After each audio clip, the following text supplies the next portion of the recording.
ഉമേഷ് ബാലകൃഷ്ണൻ ചേരുന്നു. Good morning Umesh Balakrishnan, Eid Mubarak, പറഞ്ഞോളൂ.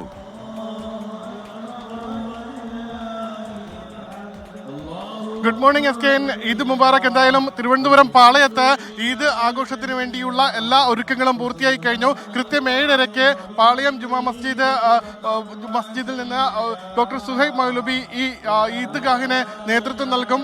തിരുവനന്തപുരം പാളയം ചന്ദ്രശേഖരൻ നായർ സ്റ്റേഡിയത്തിലാണ് പാളയം പള്ളിയുടെ ഭാഗമായുള്ള ഈദ്ഗാഹ് നടക്കുക. എന്തായാലും വലിയൊരു ജനക്കൂട്ടം രാവിലെ 7 മണിക്ക് മുൻപ് തന്നെ വിശ്വാസികളുടെ വലിയൊരു കൂട്ടം ഈ പാളയം ചന്ദ്രശേഖരൻ നായർ സ്റ്റേഡിയത്തിൽ നിറഞ്ഞു കഴിഞ്ഞു.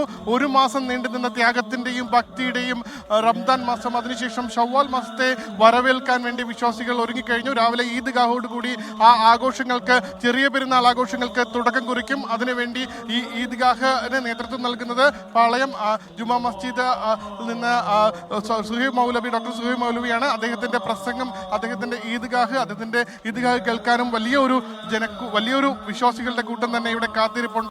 അദ്ദേഹം എപ്പോഴും ഈദ്ഗാഹ് സന്ദേശങ്ങൾ നൽകുമ്പോൾ ചില രാഷ്ട്രീയ പരാമർശങ്ങൾ കൂടി നൽകാറുണ്ട്. അതുകൊണ്ട് തന്നെ പാളയം ജുമാ മസ്ജിദിലെ ഈ